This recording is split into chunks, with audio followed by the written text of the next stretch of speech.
So another neat feature about this gauge is that it's made so if I just slide this up to my trim, I automatically keep it a minimum 3/8 away from the end of the board. So any fiber cement, you want to never nail it any closer than 3/8 to the edge. I mean, you can, but there's a good chance it'll crack out or split. So that 3/8 is really just for the ends of the board or edge of the panels.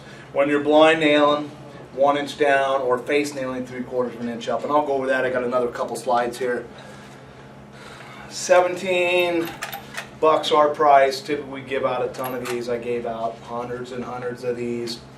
If you do give these out, make sure that they're deep enough on the nose of the gun or they'll take it off and throw it as far as they can. This really kind of impedes you face nailing underneath your windows, maybe your first starter course if you're on a deck where you can't engage it. I mean, you need about 12 inches to get it locked on there.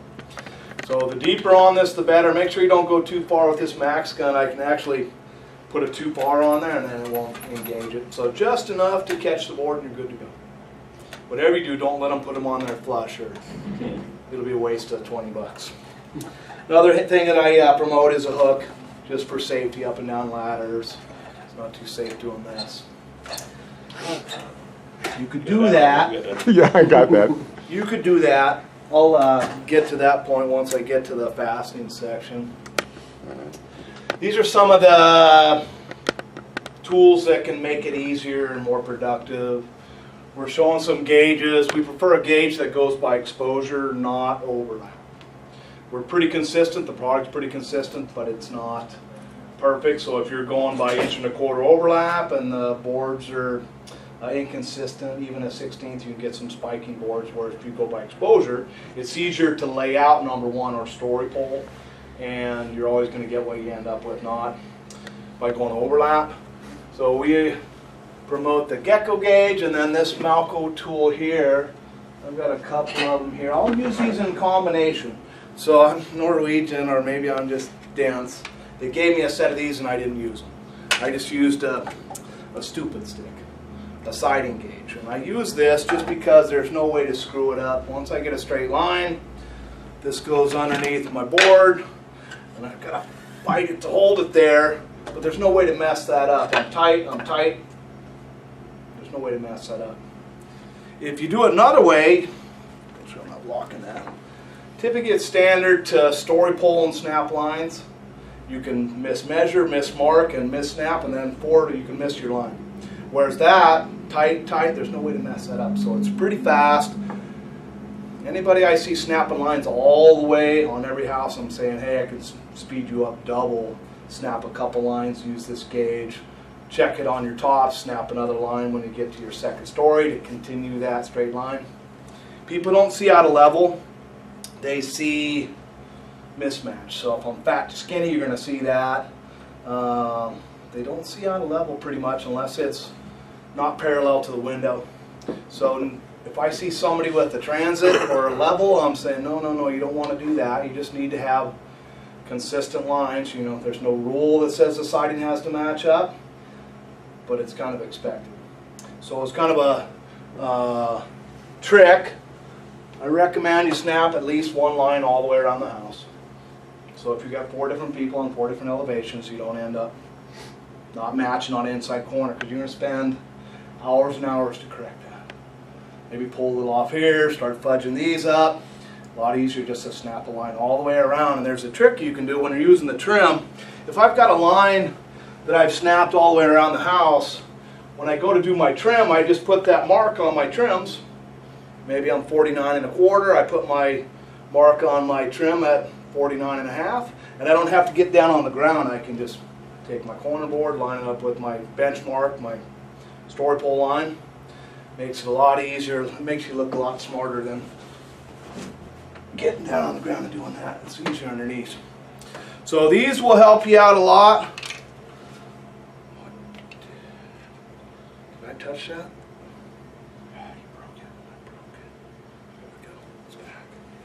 So these are about 70 bucks a pair. We used to give these out a lot. Currently we're only going to be providing you with the Big Sky adapters and some saw blades. You do have free will. I guess you're going to get 400 bucks a month that you can, use for your own good. let us know. Companies sell those? What's that? Or deal where some siding companies sell those? Yes. Absolutely. Pretty much any lumber yard I've ever been has the pack tool, gauges. The same company that made this actually makes the perforation machine for our soffit. They invented that. They made the slaughter for the shingle panel, and they also invented this, the head that goes on this fiber cement shear. So if you do have a shear, and I didn't go into this, they do have some different types. They have a backer shear, a 506. It's made for cutting 1/2 inch backer. This is what you want to buy if you're siding. It's got a typical knife on there. They make a whippersnapper. It's made for cutting radiuses. I wouldn't buy that one. They're about a $300 tool, so unless you're a tile guy, I wouldn't recommend doing that. We've got some other stuff up here. Bear Clip is the same manufacturer that makes the bear skin. He's a pretty handy guy. This is a back flashing piece, and I'll go over that in a little bit. The Bear Clip acts as a alignment tool, and it just overlaps the piece above it. You slide the piece in, nail it off, and then you take a little tool that hooks into here, and then this section of it breaks off, leaving that little piece behind the wall. Simplicity Tool, who makes this, actually makes a new break-off clip, and I'll show you that if we have some time. Siding gauge is going to be your cheapest tool. Typically, you're going to make that on the job site, just a 1x2 and 1x2. It doesn't have to be anything special, but it really does speed things up. You're not having to snap every line. And there's typically, unless you're dropping the gauge wire nail, it's going to be the most accurate way to use it. Chalk and the chalk box. I use an ink one. I've got it in here, but we don't have time. Typically, I'm going to snap a couple lines on the bottom. Use my gauges to get me up to that second set of windows, and I'm going to snap another line. That way, keeping everything kind of continuous. Typically, on each one of these windows, you're going to get some mismatching. It's a production kind of world. That second line is going to get everything back on track. So there is some leeway, some fudging that can be done with siding. What I say is it's okay to overlap it more. Don't lose it overlap, because that's one of the key requirements for our wind load requirements. With our 5 1/4, a lot of the times I'm going to try to avoid. We got another piece of this. So if you can avoid ripping fiber cement, you need to do that. Typically, with that 1 1/4 overlap, I can get to about almost 2.5 inches, 3 inches with this 8 1/4 before I have to do anything. So if I'm in a situation where I've got a deck here and no deck there, I can probably put this first one up on the deck up 1 inch and then just overlap it more. So I'm not having to rip this, creating a raw edge and a lot of dust. As long as it's not starting to tip out on you, that's the limit you can go. So 5 1/4, I couldn't go 3 inches. With 8 1/4, I'm going to try to teat it down versus having to rip everything. Little trick you can do for that. Jim? Yes, sir. Do you prime cut edges? If you cut it, you need to coat it. And we'll actually get that into that next. Okay, didn't mean jump in. In the harsher climates, you have to do more than you would do in New Mexico. Freeze thaw is the killer for fiber cement. Typically, any vertical joints, you're okay as long as it's sealed. So one of 3 things: primer, paint, or caulk. Doesn't need to be 2 of them, but one of those 3 methods. So all my cut ends go into my trims, I caulk it, I'm done. All my factories are factory painted, already primed and painted. I use the back flashing behind there. Gives you a nice clean joint. And I put the cut ends in the corner and caulk it, and it's the fastest way to do it. And we will get into that here shortly. I think I've covered everything on that one. So joint treatment, if you look on page, what is it, 36, we don't show anything about caulking at the field joints. You're going to look in there and it'll show back flashing. We don't say what it is because that's determined by local code. As long as it's approved by local code, we're okay with it. The code says for any vertical joint treatment you have to have one of 3 things: caulking, which we don't recommend, a strip of flashing, or an H joint. So we're actually a little incorrect when we say, we actually show it. So we're using a joint cover, but it's got a piece of back flashing behind it. Now if I was to use an H, I could use that by itself, But with the T-joint, I still need that back flashing behind there because T-joints aren't listed in the IRC code. People ask me, well, send me, what is required for the joint flashing? We don't require it. That's a code issue. So if they want metal or stainless steel or whatever they want locally, that's what they want. We just say it should be 6 inches wide, should cover the lap, and then overlap so any water gets in there gets spit out. We do say it's never acceptable to leave a gap with that joint because knowing fiber cement, the only thing it's going to do is shrink. So if you're trying to do yourself a favor and leaving a little gap in there and it shrinks from a 1/16 to an 1/8 or 3/16, that's not acceptable. And all the market studies they did with shrinkage, they said 3/16 was the max that people would accept. Typically it's about an 1/8 inch. 3/16 is almost too big for some people. I actually got a call from a lady while I was here discussing that, so I got to call her back. Fiber cement doesn't bend and it doesn't shrink or it doesn't stretch. So any of these treatments, especially if you're using just back flashing of the joint, you have to be really cognizant of structural movement and expansion. So don't leave it tight in the middle and tight on your windows and trims because it's going to buckle or go out, or oil can. Or worse yet, if you've notched around something, it's going to crack. Vinyl windows move a ton of, 1/4 inch, it makes you a 1/2 inch overall. So even an 1/8 of an inch, I don't scrimp when I notch. If I'm got some tight pieces in between the window, it doesn't bother me that much. But if I'm notching over something, or if I'm going around a hose bib or a light block, or around a vinyl window especially, do not leave it tight. So you're going to get this a lot. You're going to have some cracking and want you to go take a look at it. First thing you do, and what you might want to do in all your toolkits is carry something like this. This is going to do two things. It's going to be able to tell me if I've got clearance at that notch. And it's also can tell me if I've left that nail proud. So I've run it in there, it should catch that nail without doing any damage. Get a thinner, flexible one. It's really about clearances. If they have the clearances and the nail's in the right spot, we'll honor the product. But we will not pay for product that hasn't been 1/8 of an inch clearance.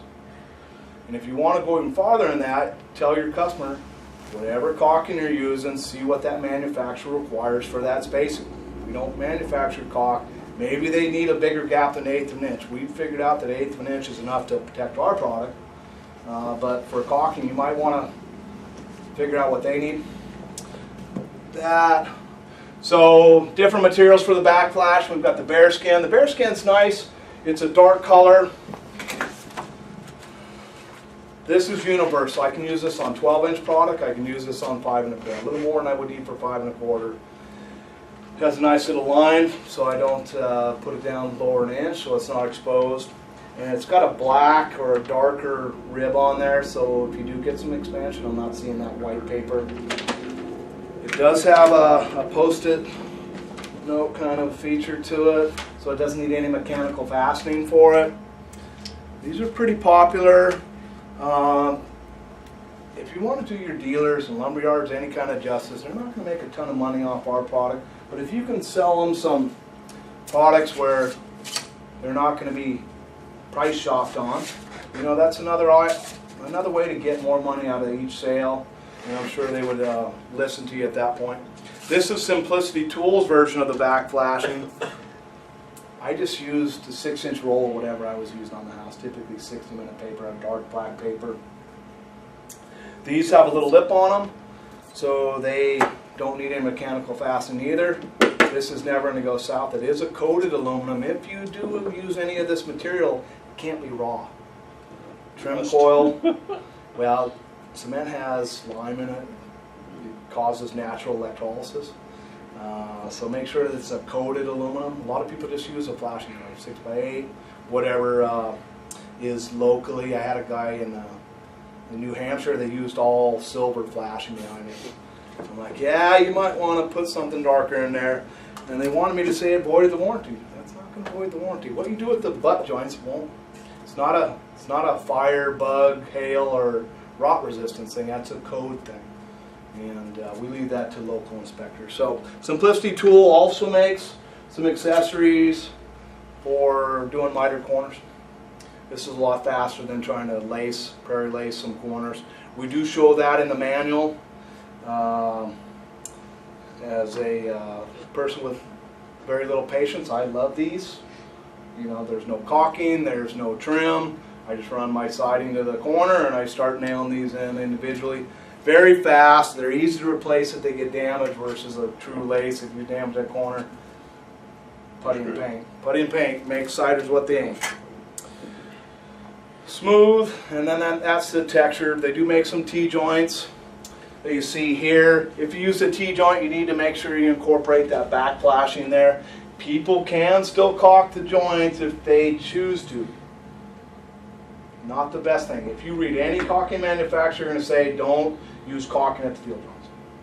Exclusively, they'll say it right in there. So knowing what they say and what we know from our experience, we won't show caulking at the field joints. We do require you to caulk all the corners and up to your windows and any other vertical treatments, because typically that joint holds up better. You've got a shoulder here and a shoulder here. It's not spanning a joint. It just can't move enough to make that joint stay that piece. Where if it's on the corner and your trim, I've never seen that really fail unless it wasn't clean before you put it on there.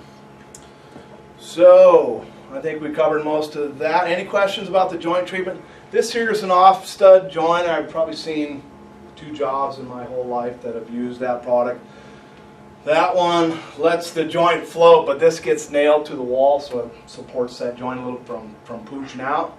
You're probably not going to see that, so I don't try to promote them, but I have to cover it because you guys are the experts, and we don't want you to be surprised. So know what that is.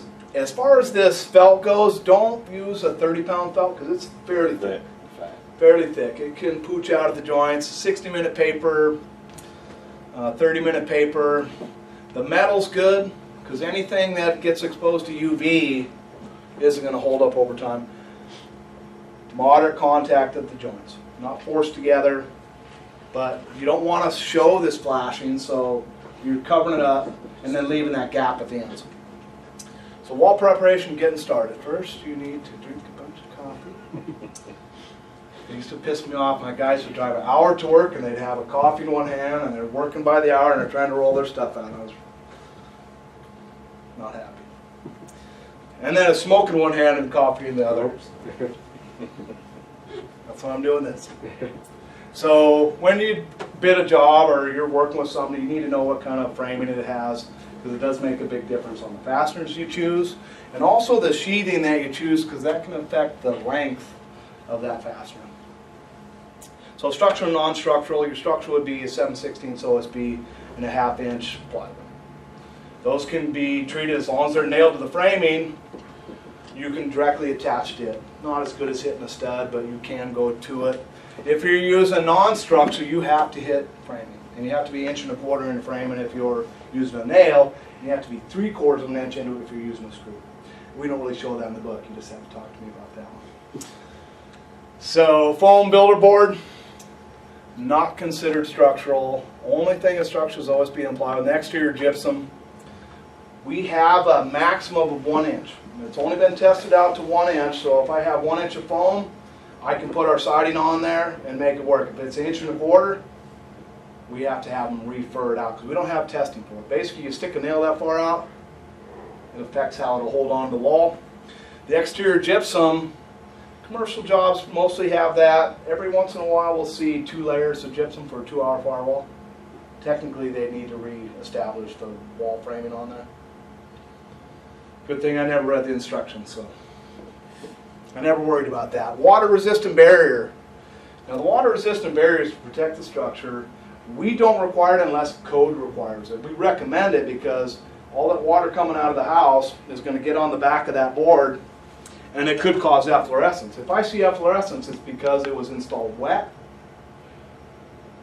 or you've got a ton of water, maybe a scupper or some way, or that water's just getting inundated on there. It doesn't even have to be on the outside. It can be hitting on the outside and soaking in there. Once this board soaks, it has acrylic salts in there, and that's that white efflorescence you're seeing.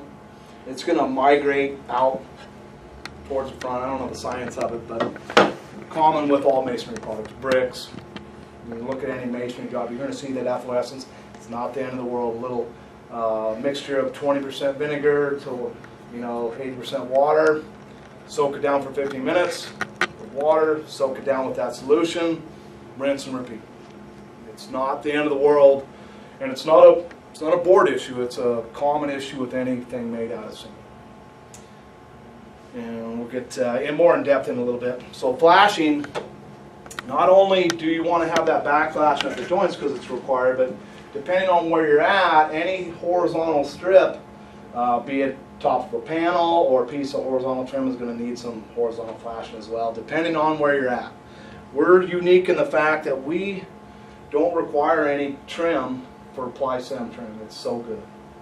But as a best practice, if you don't want water to come in there behind there, you should probably flash all this material. Only time I won't flash something is if I'm planting 4/4 trim onto a panel.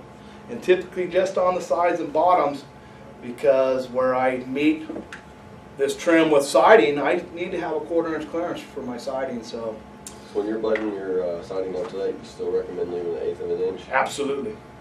Absolutely. 1/8 of an inch on your bottoms of your trims, your sides of your trims, and if you flash it, you want to have a 1/4 inch clearance. And the 1/4 inch clearance, and I'll get to that here right now, I believe. Well, let's go to the paper here. So install your weather-resistant barrier in a weatherboard fashion. Typically 2-inch minimum for code. Typically I'll go 6 to 8, so I can have a little wiggle room. You never want to cheat yourself here. This is the line of defense for weather intrusion. It's not the siding. This is what keeps the water out of the house and keeps the structure dry. Tape or shingle in some paper, any tears and cuts. Very important that you correctly weatherproof it because siding won't do that. I'm showing a metal end dam here. We don't require that, but I had found that out in my travels. That's great for you and your company, Tim, but I have to keep the water out. Does code require that? Code doesn't, and Canada does. Oh, okay, okay. They're all over in Is that Canada. like a window head flashing? Yeah. Yeah. So you can see a couple things with this picture. Let's start on the left here. So we're showing a minimum 2-inch flange on this metal. And the reason why we do that is code says you have to, basically that weather-resistant barrier should overlap itself 2 inches. I like the 2 inches because I can actually put this down on my porch deck or patio, overlap my paper, and still hold my 1 inch up. If I just had 1 inch ply edge, I couldn't do that. This gives you enough lip that I can actually shingle some paper over, and anything that gets in the assembly gets spit out. And that's the reason why we have that no caulking here. Do not caulk. In the past, when I didn't know any better, I used to fold this down because I like that to look nice. And then I'd take a bunch of caulking right here once I started doing the 1/4 inch clearance, because I couldn't caulk this by code, but I had to keep wind-driven rain from getting inside there. So I stole this idea from a cool Ukrainian guy I know, and it's super simple. This is not a allure requirement. This is a Tim Larson best practice. Rube Goldberg. Rube Goldberg. Not quite that bad. exotic, but probably should put my safety glass on. These things tend up flying. So what I've done is, this is a little bigger metal than I would typically use. It's got a hemmed edge on there. Most of the time you're just going to see a 1/4 inch lip on that. So when I do that, we require the 1/4 inch clearance.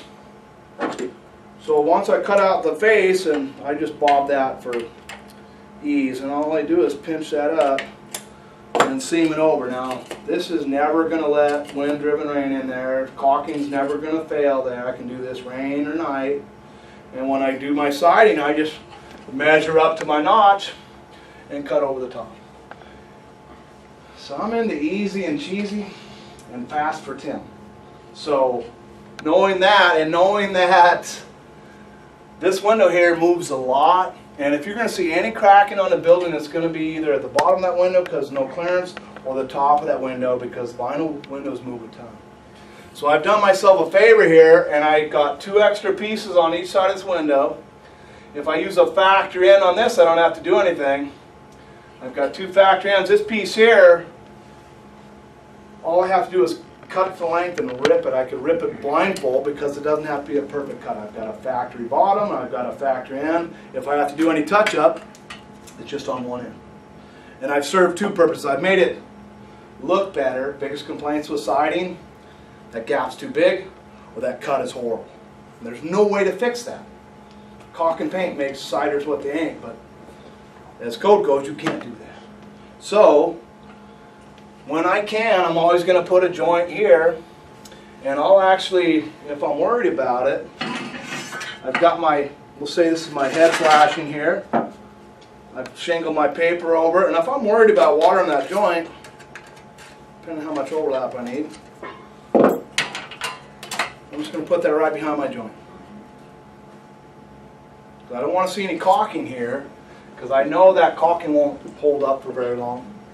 And caulking is going to fade, so let people caulk if they're using prime. Don't try to talk behind about it, right? Right.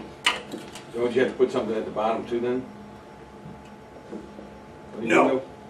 No, so typically, and this, don't be the weather intrusion expert, but in Seattle they were starting to do the peel and stick, the self-adhesive membrane, and Moist Stop had made a product that had sticky on the top, but none on the bottom, so you could tuck paper on it. So if I'm doing any kind of building, I'm just going to run a piece of Target paper underneath the window, set my window in there, and then all I have to do is stuff my paper underneath there, and then I can just go over the flanger with my peel and stick. It's really about, it's super simple. It's got a shingle. So with the top there, you could slice that into your paper.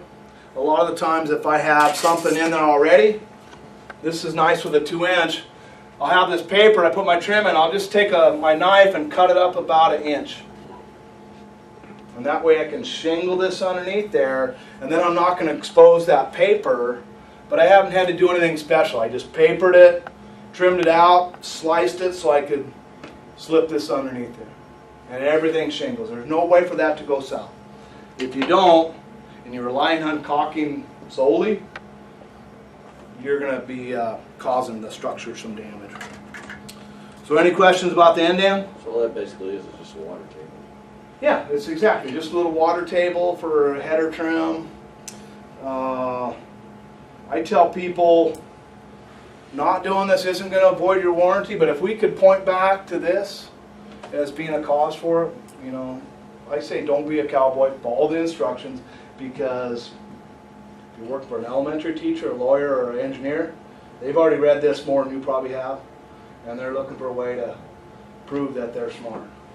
So don't give them an opportunity. Whatever product you use, whether it's our siding or caulking, read the instructions. So when they come up and they've done their homework, you've already done it too. So, train the trainer. So this isn't a requirement, but it's a good trick for weather intrusion. You can actually make this even bigger, and this works well. Say I've got some trim. I'll just use this. So a lot of the times you're going to put your trim in first and then a piece of banding to it, right? So if I've got this flange will actually slip right behind there.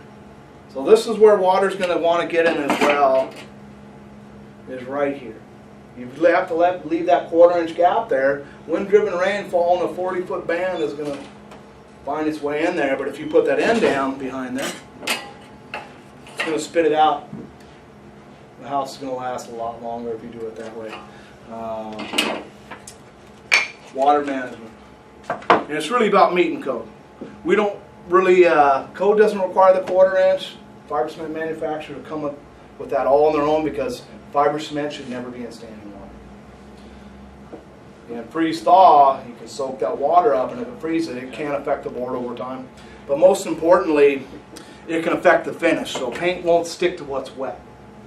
So if you've got the board on the roof or you've got the board on the deck, it's going to wick up all that water, and eventually that paint's going to peel off because paint won't stick to what's wet. So it's all about clearances, 1 to 2 inches off your roofs, porches, patios, 6 inches out of the dirt, or whatever code requires. We have the basic. If it's more than what we require, then that's what we require. Alaska, 8 inches. Maybe New Brunswick, 12 inches. I don't know. We don't speak for the local code inspectors. We have a minimum. If theirs is greater, then that trumps us because If you read our warranty instructions, it says read the instructions and follow local building code. You do those two things and you're probably pretty good. And those are two things that we don't really have to get involved in. And if you wanted to be a super duper rep, you could say, yeah, I talked to the local code guy, he'll accept this, it's 8 inches clearance, and you could point that out to him, but they have to understand that deviating from the instructions doesn't automatically void the warranty. Following the instructions doesn't automatically guarantee the warranty. So if you have a problem, we're gonna take care of it for you if it's a product or workmanship issue. Cover your ass. So we've got some good slope on that flashing. Can I say that out loud? You did. So I'll do this in a little bit. This is the tricky one I end up seeing every once in a while. So we've got a 1/4 inch gap. Don't caulk it. This was actually out of the Canadian code book there for you, Jocelyn. Okay. It's a good idea, not required, but that's pretty clean. I don't do that down by a hose bib or someplace where I'm going to cut myself, but on top of the garage, windows, big windows, it's a good idea. Okay, another requirement is a kick-out flash. And if I've ever saw water damage on any home, it was because the cider just notched over the flash and all that water running down there ran behind the siding. If you want to see efflorescence, do it that way. The easy way to do it is to have the roofer or the builder put in this piece of kick-out flash. This is really important because with all that water coming down here, you need something to spit it in the gutter. This should typically be done by the roofing contractor because as a siding contractor, you don't want more liability than you can handle. But if they don't have that, that's a friendly reminder to your builder or maybe the remodel guy that the other guys aren't putting that in there and say, hey, here's the instructions, here's what we do so your warranties are ironclad, and this is part of the water management. Any questions about the kick-out diverter flashing, the roof diverter, kick-out flashing? It comes by many different names. Typically, I wouldn't go this tall. I'm going to go the clearance width. I'm going to go 1.5 inches, 1 inch. You don't need a 6-inch deal to spit water into the gutter. I would do this if I was in the alpine area. Something with a taller kick-out flash, and I get some more peel and stick for the ice dam. Any questions about that? Now, all this other stuff, the peel and stick and the drip edge, entirely up to local building code. We just took this out of the Journal of Light Construction's detail page. That's a good way to do it. Our trim options and installation. So Plysem's fiber cement is 4/4, 3/4 inch actual, 5/4, 1 inch actual, 12-foot lengths, and then the 7/16 trim. So with what we've got here, I would use my 5/4 for my corners because I need that 1 inch for my lap siding. For this band here, I could use 4/4, I could use 7/16. I don't need a thick profile on there, I'm just skinning it. So if I'm going to do a material takeoff for this house, I'm going to get all 5/4 for my corners. To be consistent, I might get 5/4 for this banding, but if I'm looking to save costs, I'm going to use a 4/4, something thinner. And for the installer, something lighter. It makes it a little easier. All this trim here can be put on with any type of